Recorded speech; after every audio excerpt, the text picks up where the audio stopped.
नमस्कार, news India देख रहे हैं आप। मैं हूं आपके साथ पूजा मोहन पांडे। स्वागत है आपका हमारी इस खास प्रस्तुति किसका गढ़ छत्तीसगढ़ में। छत्तीसगढ़ में दूसरे चरण के चुनाव में कुछ ही दिन बाकी है।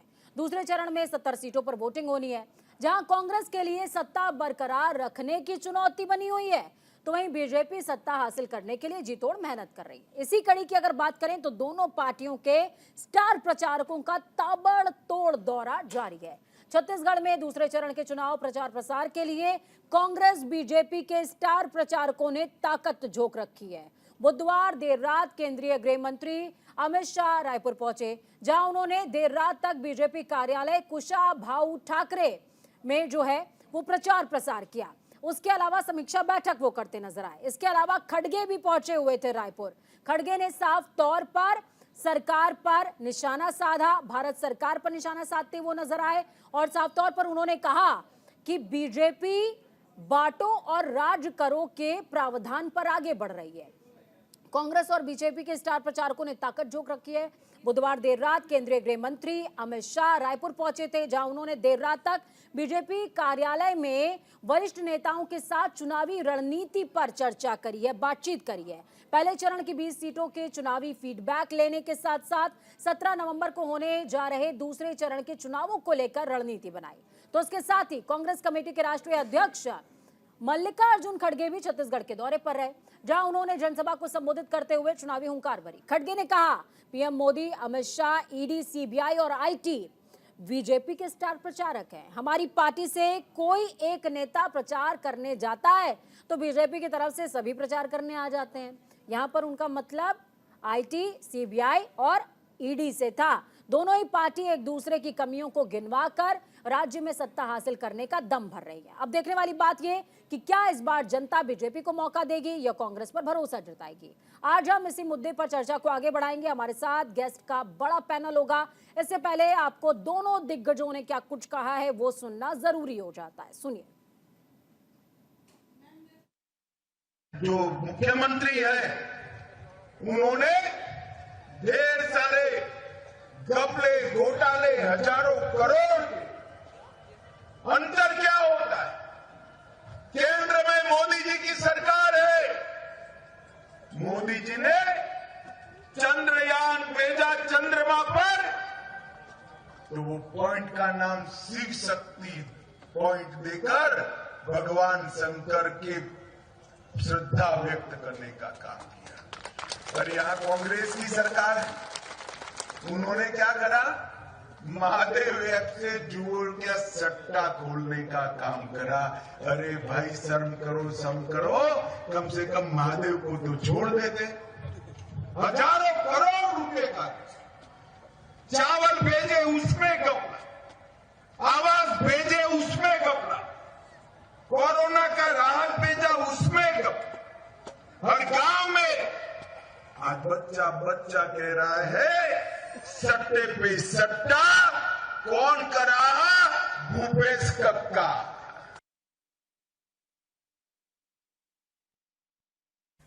हमने बहुत कुछ इस देश में बनाया।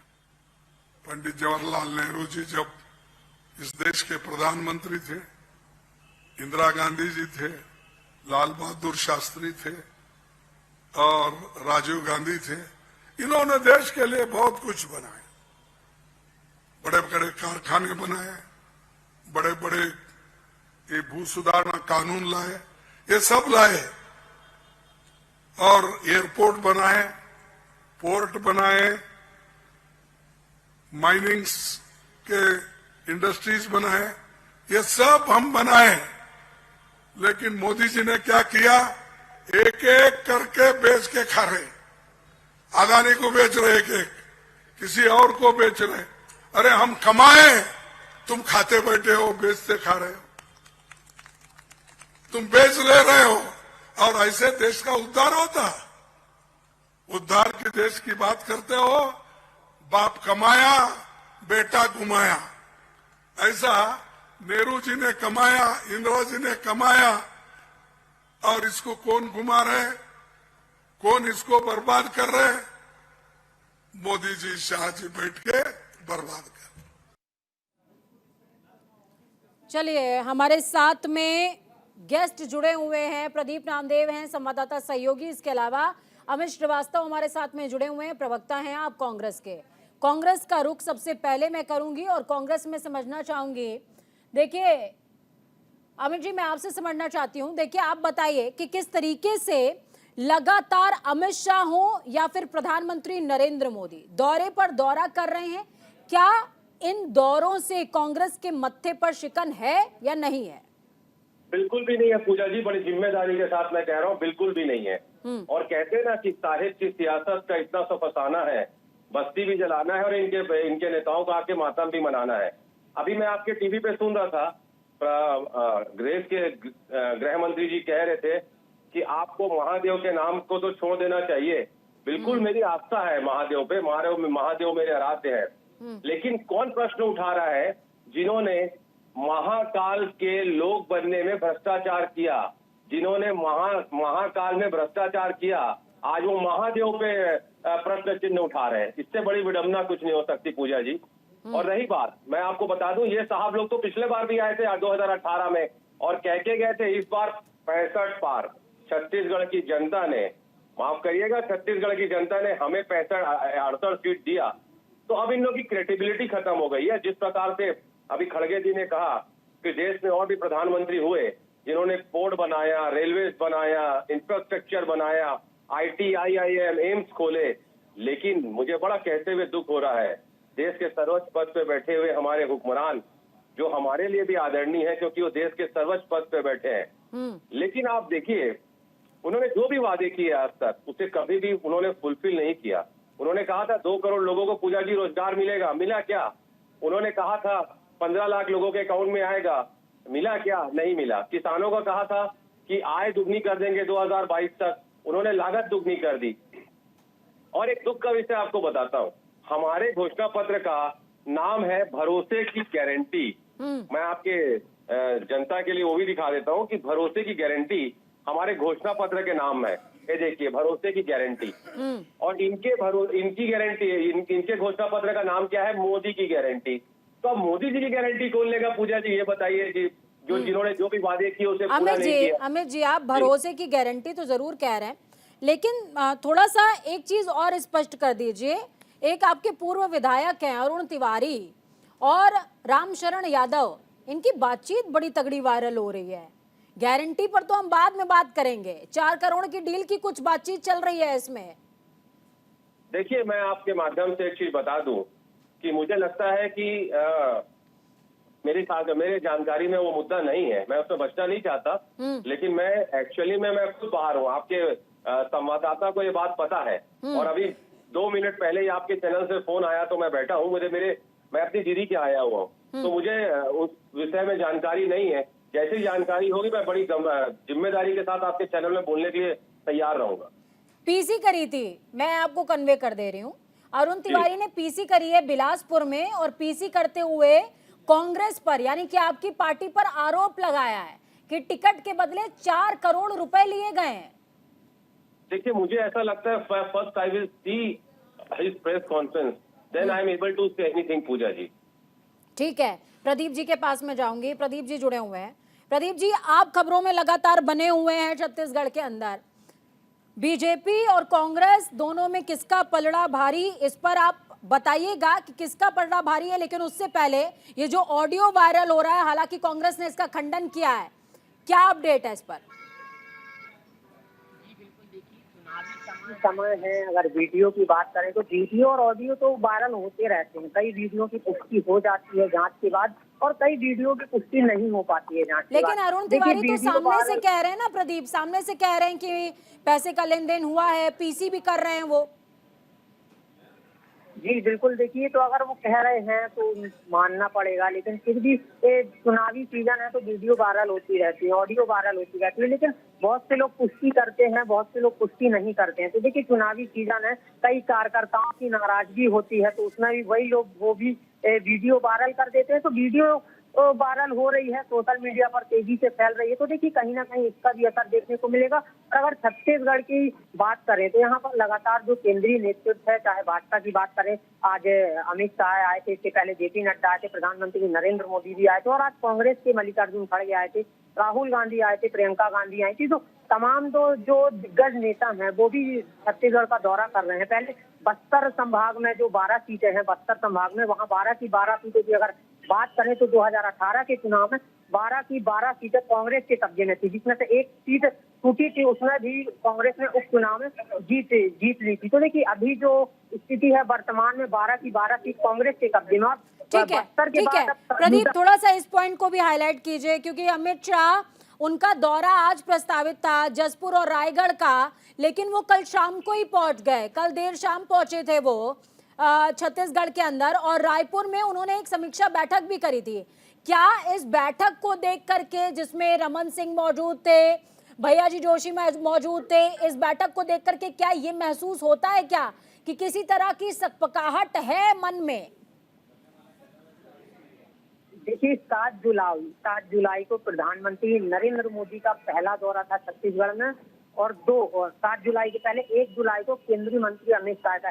जब से केंद्रीय मंत्री अमित शाह लगातार छत्तीसगढ़ आ रहे हैं, वो छत्तीसगढ़ आते हैं, चुनावी सभाओं को भी उन्होंने संबोधित किया, लेकिन अधिकतर वो आते हैं तो भाजपा कार्यालय उद्धव ठाकरे जाते हैं, और वहाँ जो पदाधिकारी हैं उनको बूस्ट करने की और जो चुनावी रणनीति है वो बनाई गई है। देखिए कल भी वो लेट रात पहुंचे थे, तो वहां पर उन्होंने पदाधिकारियों की बैठक भी ली। तो देखिए जो जिस तरीके से अमित शाह जी जो यहाँ का चुनावी मंत्र दे रहे हैं भाजपा वालों को, तो वो तो आने वाला वक्त बताएगा कि उनका मंत्र काम करता है या भूपेश का भरोसा बरकरार रहता है। तो देखिए जो अब बस्तर के बाद जो सरगुजा संभाग है, ये भी उत्तरी भाग कहलाता है।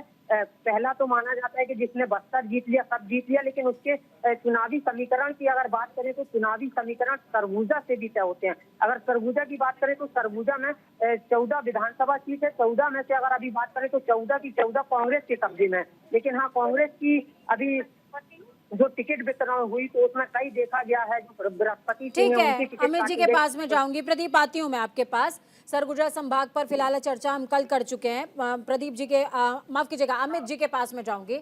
अमित जी, भूपेश बघेल को लेकर के लगातार बयान सामने आ रहे हैं। आज मल्लिकार्जुन खड़गे ने भी मंच से कहा कि अगर सरकार दोबारा बनती है, आप हमें चुनते हैं, तो भूपेश बघेल ही मुख्यमंत्री होंगे। लेकिन आप इस बात से डिनाई नहीं कर सकते कि आपकी पार्टी के अंदर ही एक खेमा ऐसा है जो बाबा साहब को मानता है। अब उस खेमे का विद्रोह किस हद तक आपकी पार्टी झेल सकती है? पूजा जी, आपने पूर्व में एक प्रश्न किया था, मैं उसका जवाब दे देता हूँ। आपने जिस मैटर को बताया था, मैं बता दूं कि रामचरण यादव जी ने उस मैटर का खंडन भी किया है और उनको नोटिस भी चले गया है। और जवाब आने के बाद हम जब आपके चैनल पे बैठेंगे तो विस्तार पे उस पर चर्चा भी कर लेंगे। ठीक है। रही बात अभी आपने जो प्रश्न किया जी, आपने जो प्रश्न किया, मैं आपको बता दूं कि अगर हमारे पार्टी के सर्वोच्च नेता और अध्यक्ष अगर जैसा कह रहे हैं, तो मुझे लगता है कि उन्होंने कुछ सोच के ही कहा होगा, और उन्हें भी तो पूरी यहाँ की जानकारी है। छत्तीसगढ़ के परिप्रेक्ष्य में सारी जानकारी हमारे बड़े नेताओं को होती है। तो मुझे लगता है कि अगर अध्यक्ष इतने बड़े नेता आके छत्तीसगढ़ में ये अगर घोषणा कर दी है, तो इससे बड़ी बात कुछ भी नहीं हो सकती। सारी चीजों को, सारी पहलुओं को देखने के बाद ही उन्होंने अगर मन से ये कहा है, तो निश्चित तौर पे इस पे चर्चा भी हुई होगी और उसके बाद ही उन्होंने कहा नहीं, होगा। इस पर जवाब आपका बहुत सो है, ऊपर आप जवाब दे रहे हैं। मैं ये समझना चाह रही हूँ, काका वर्सेस बाबा तो नहीं हो जाएगा? देखिए, उन्होंने पहले ही क्लियर कर दिया है कि जय और वीरू की जोड़ी जिसने तहलका मचाया था पिछले विधानसभा चुनाव में, इस बार फिर वो जय और वीरू की जोड़ी तहलका मचाने के लिए तैयार है। छत्तीसगढ़ की सड़कों पर, रायपुर की सड़कों पर भी 2.5 साल जब पूरे हो गए थे, तो जय और वीरू की जोड़ी ने सड़कों पर भी खूब तहलका मचाया था। अमित जी, वो तहलका हमें दोबारा तो 2.5 साल के बाद देखने को नहीं मिलेगा ना? जी, बिल्कुल देखने नहीं मिलेगा। और आपको मैं बता दूं, 2.5 साल जो आप बात कर रही हैं, ऐसा बिल्कुल भी रायपुर की सड़कों पे देखने नहीं मिला था। जब शुरू में जब नाम चल रहा था छत्तीसगढ़ की फिजाओं में, जब हमारे भूपेश भैया को जब बनाया गया था मुख्यमंत्री, उस समय जरूर सब अपने समर्थकों में उत्साह था और सब विधायकों के बंगले के बाहर जिनका नाम चल रहा था, निश्चित तौर पे भीड़ थी, मैं उससे डिनाई नहीं करूंगा और अच्छी खासी भीड़ थी। लेकिन आप जो 2.5 साल बोल रही है, 2.5 साल के लिए ऐसी कोई भीड़ नहीं थी पूजा जी। आई एम सॉरी टू से this but this is a fact. ठीक है, ये फैक्ट है और कितना बड़ा फैक्ट है प्रदीप इस बात की पुष्टि करेंगे। प्रदीप, कितना तथ्य कितना फसाना?